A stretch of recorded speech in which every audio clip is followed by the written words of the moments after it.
Bienvenue sur StratPol, nous sommes le jeudi 12 mai 2022, c'est notre bulletin numéro 83 et nous sommes à Donetsk depuis déjà une bonne semaine. Avant de démarrer cette vidéo, n'hésitez pas à vous inscrire sur notre compte YouTube et surtout sur notre compte Odyssée. Sur notre compte Rumble, la partie censurée de cette vidéo sera chargée sur Odyssée et sur Rumble. N'hésitez pas également à vous procurer mon livre, le livre noir de la gauche française, mon livre sur l'Ukraine, et puis à faire un don sur Tipeee, Paypal et Patreon. Je voulais faire une émission en direct pour mes Patreon et mes Tipeee de Donetsk, mais l'internet y est extrêmement mauvais. En tout cas, l'hôtel où je me trouve, c'est extrêmement mauvais.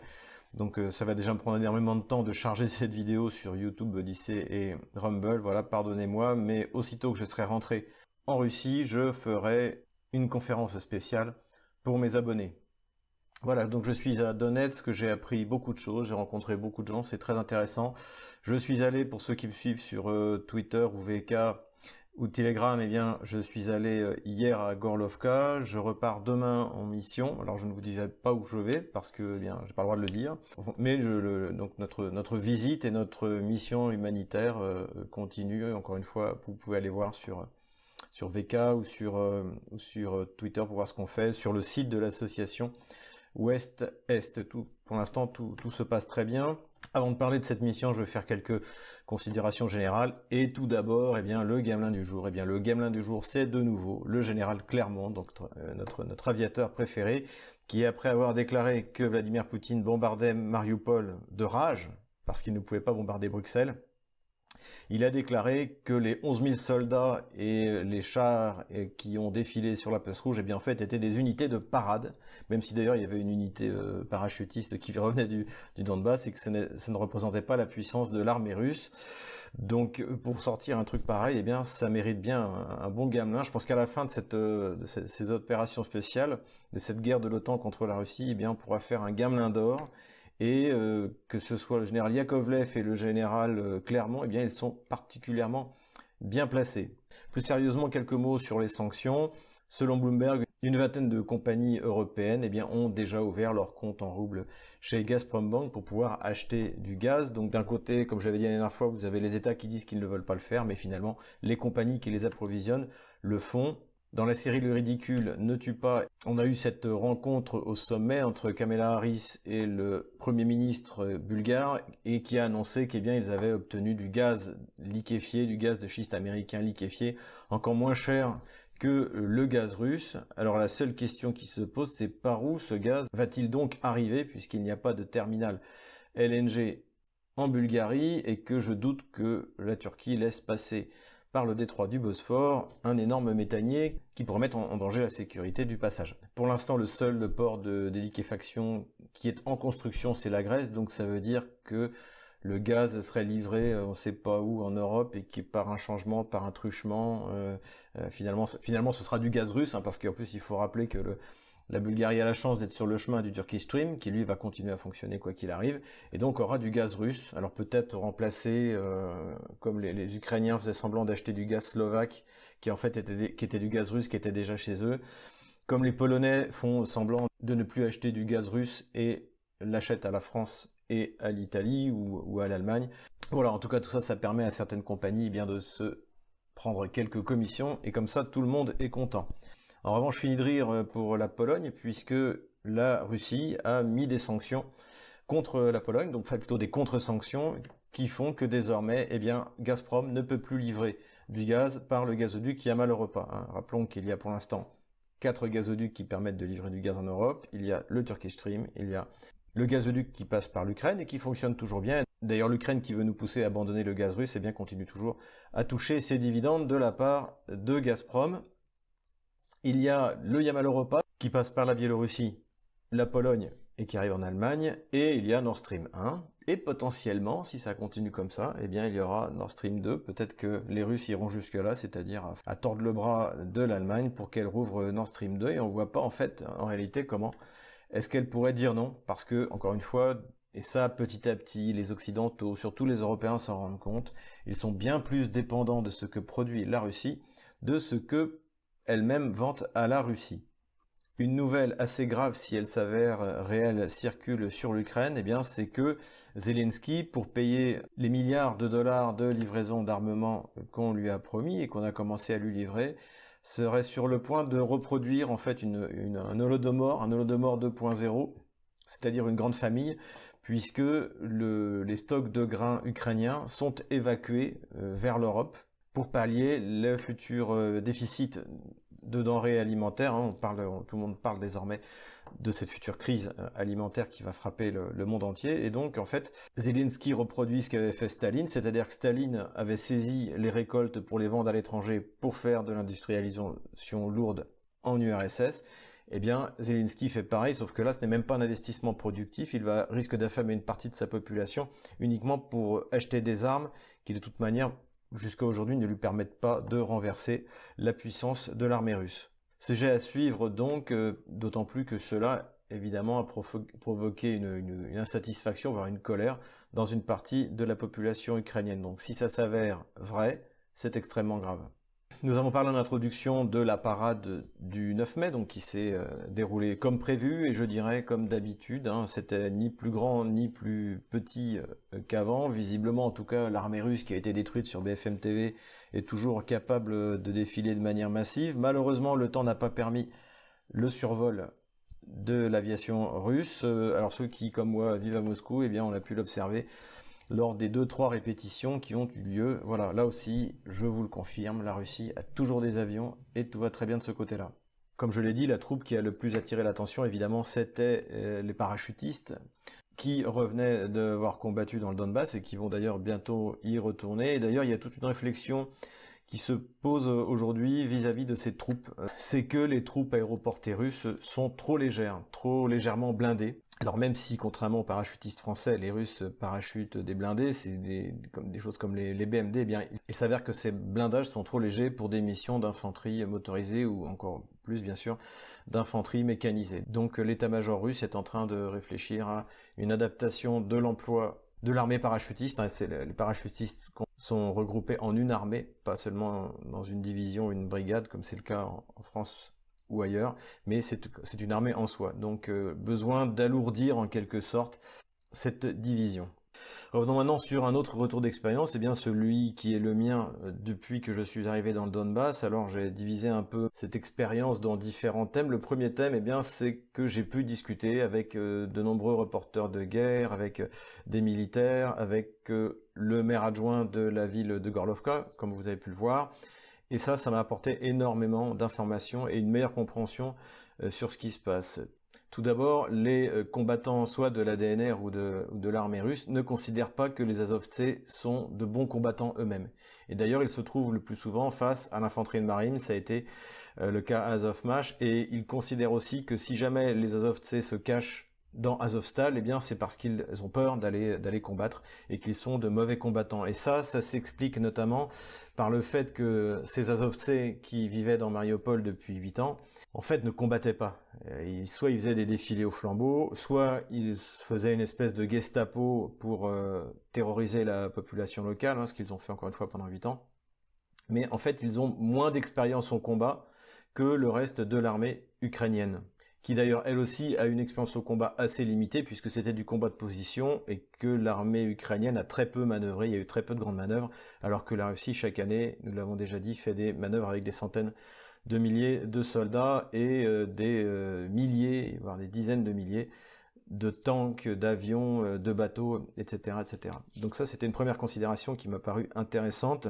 Autre point intéressant, c'est que visiblement, et j'y reviendrai dans la partie militaire, la Russie a adapté sa stratégie à la stratégie ukrainienne. La stratégie ukrainienne est vraiment celle du Festung Befehl, c'est-à-dire que l'armée ukrainienne a quasiment renoncé à manœuvrer, sauf peut-être dans le nord du pays, on le verra tout à l'heure, mais elle s'attend à être battue par l'armée russe et a pris la décision de faire de toutes les villes, et a priori y compris les villes qui ne sont pas celles du Donbass, donc on peut se dire que les autorités kieviennes auraient un peu plus d'empathie pour les populations, c'est-à-dire Odessa, c'est-à-dire Kharkov, c'est-à-dire Dnipropetrovsk, c'est-à-dire Zaporozhye. En fait, le but, c'est de faire de ces villes des forteresses qui subiront le même sort que Mariupol pour essayer de faire durer la guerre le plus longtemps possible. Donc là, évidemment, c'est pas pour le bien de la population ni pour le bien de l'Ukraine, mais c'est pour permettre aux Occidentaux d'essayer de trouver une solution face à la machine de guerre russe et à la machine économique russe. Parce que ça, c'est aujourd'hui, à mon avis, plus que les opérations militaires qui finalement se déroulent plus ou moins comme c'était prévisible, c'est-à-dire par une victoire lente mais inéluctable de la Russie. Le grand problème de l'Occident, c'est l'échec de la blitzkrieg économique contre la Russie. L'euro a atteint aujourd'hui, je voyais, 67 roubles pour un euro, donc ça ramène à 2017. Donc la déstabilisation de l'économie russe a complètement échoué. Encore une fois, je l'ai dit au début, prise de conscience en Occident de la dépendance de l'économie mondiale vis-à-vis de l'économie russe. Donc là, c'est vraiment une catastrophe pour l'Occident. Donc en fait, pour l'instant, ils n'ont pas vraiment de solution. Et là, en tout cas, ce qu'il ne faut pas, c'est que la guerre s'arrête. Ce serait une catastrophe.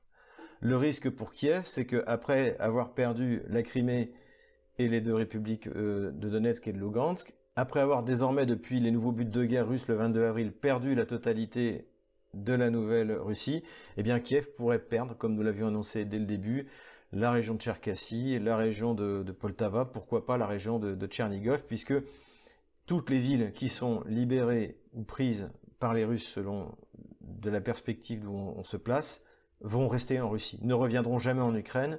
Et aujourd'hui, c'est vraiment ce qu'on observe dans la région de Kherson, où en fait la région est adoptée sans violence, sans brutalité, a rejoint de toute manière le monde auquel elle appartient, c'est-à-dire le monde russe, de la même manière pour la région de Zaporozhye.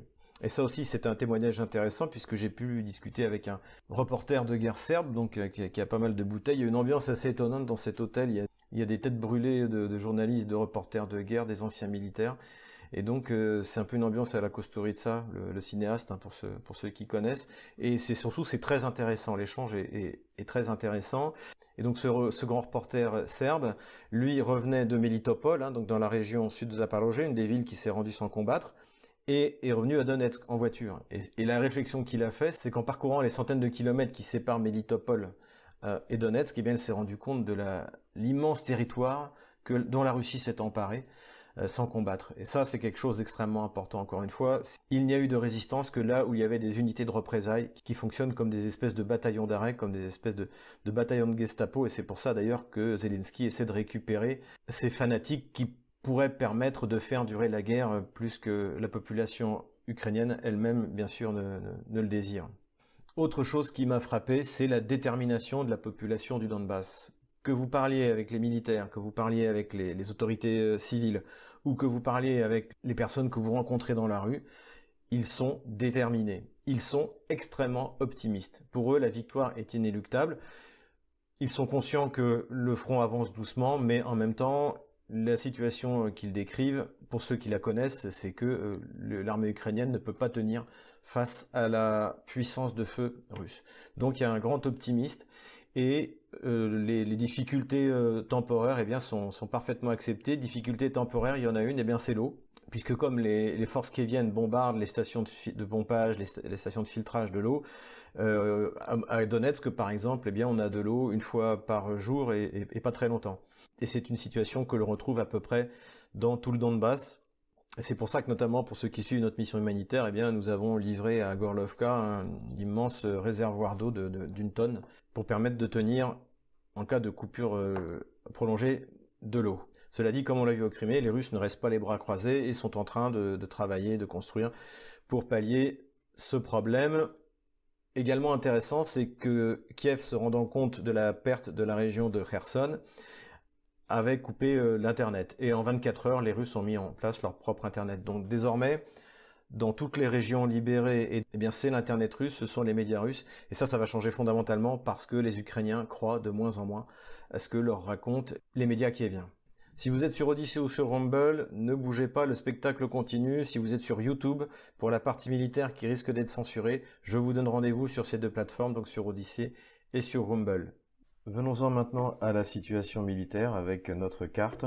Sur le front sud du Donbass, les combats continuent, notamment autour de Pesky, hein, c'est en haut de cette carte. Et sa prise est importante pour essayer de mettre hors de portée la ville de Donetsk des tirs de représailles de l'armée ukrainienne. Plus au nord, on note la les combats qui continuent à Avdiivka. Pour empêcher la progression de l'armée russe, l'armée ukrainienne aurait fait sauter le barrage pour inonder une partie de la région.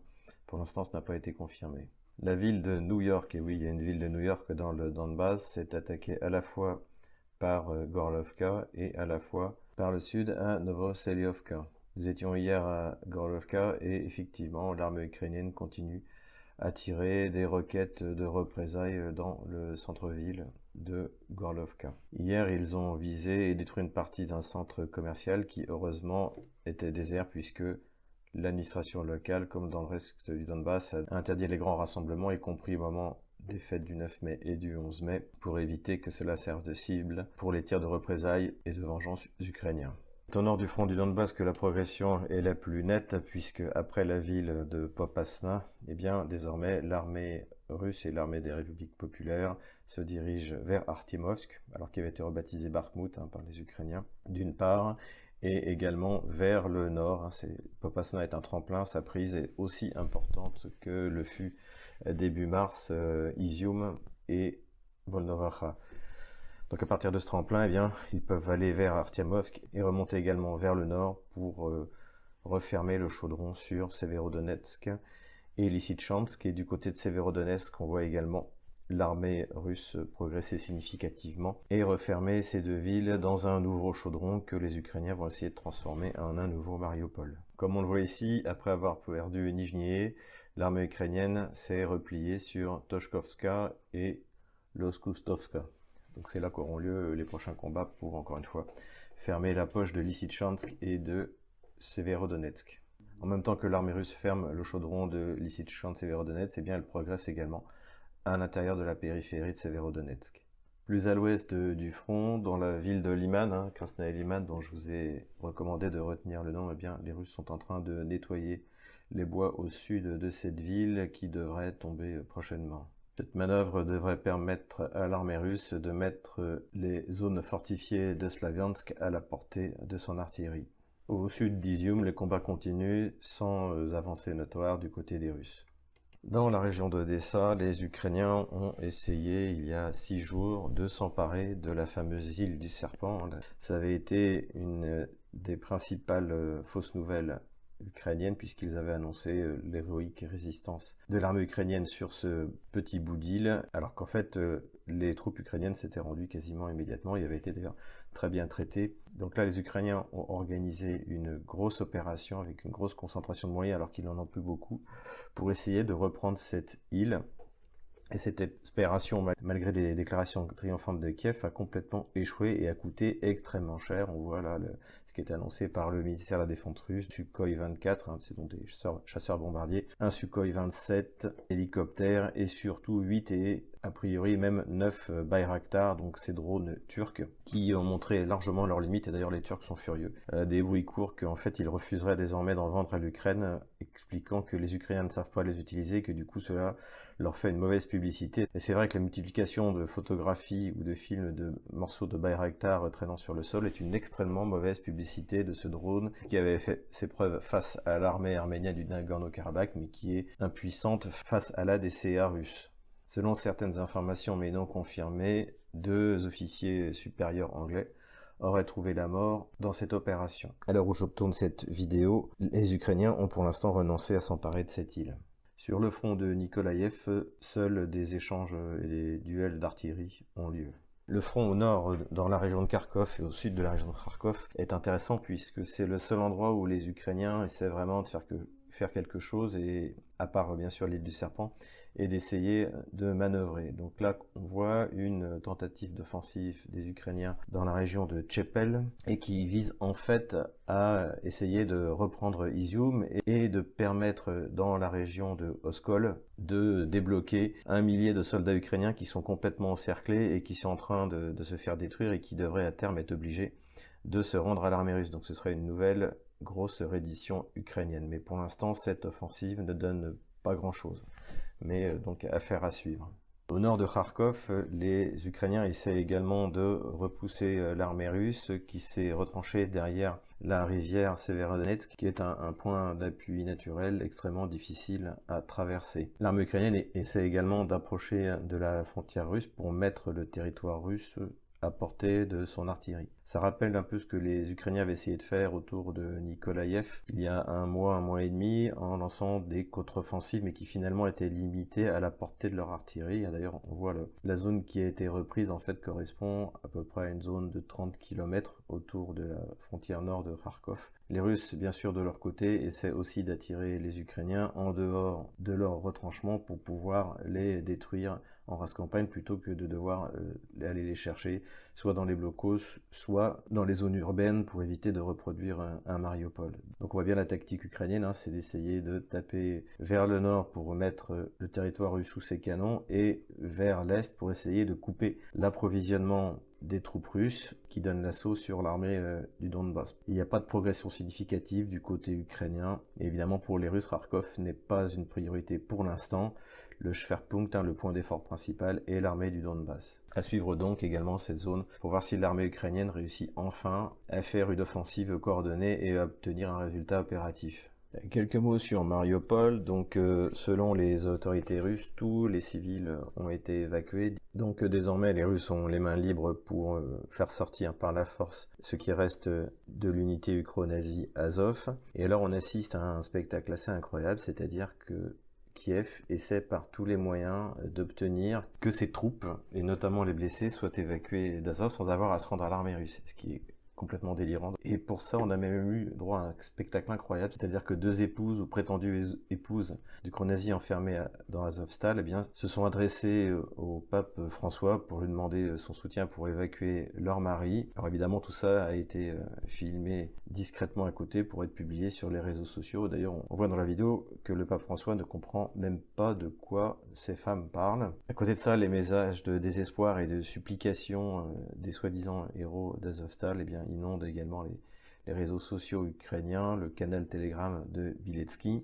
En fait, le but de cette opération pour Kiev est extrêmement simple, puisque aujourd'hui la seule stratégie du régime kievien, c'est de reproduire des Mariupol partout dans la zone que la Russie veut conquérir, qui pour l'instant est limitée à la Nouvelle-Russie, mais qui pourrait même aller plus au nord-ouest vers Poltava et Tcherkassy. Le problème pour Kiev, c'est que si jamais à la fin de l'opération à Mariupol, les défenseurs qui n'ont pas pu être débloqués sont capturés ou tués, eh bien ce Festung-Befehl, cet ordre de transformer toutes les villes en forteresses, sera beaucoup plus difficilement facile à faire appliquer aux soldats, sachant qu'il faut voir qu'à Mariupol, depuis le début, le pouvoir kievien a promis que les troupes seraient débloquées d'abord par une offensive, puis par une négociation. Mais désormais, côté russe, on a bien fait comprendre que la seule loi de sortie pour les combattants ukrainiens qui restent à l'intérieur de Azovstal ou pour les ukro-nazis, c'était la reddition, qu'ils soient blessés ou pas, sachant que la Russie garantit évidemment de soigner les blessés. Donc en fait c'est ça qui se joue, hein, encore une fois, l'armée russe est dirigée par des militaires, l'armée ukrainienne par des communicants. Donc la reddition des ukro-nazis d'Azovstal sera catastrophique et rendra beaucoup plus difficile l'application du Festung-Befehl de Zelensky. Voilà sinon en gros ce que donne la ligne de front au 12 mai 2022. Voilà, j'espère que cette vidéo vous a plu. Voilà mon premier retour d'expérience. On pourra en reparler dans la conférence privée que je donnerai bientôt une fois de retour à Moscou. Je produirai un certain nombre de vidéos, notamment l'interview de Pavel Kalitchenko, qui est le maire de la ville martyre de Gorlovka, mais ville martyre qui se bat et qui va l'emporter militairement. Je n'ai là-dessus aucun doute. Voilà, c'est tout pour aujourd'hui. À bientôt, ne manquez pas notre prochain bulletin et là je vous dirai où je m'apprête à partir demain et après-demain. À bientôt.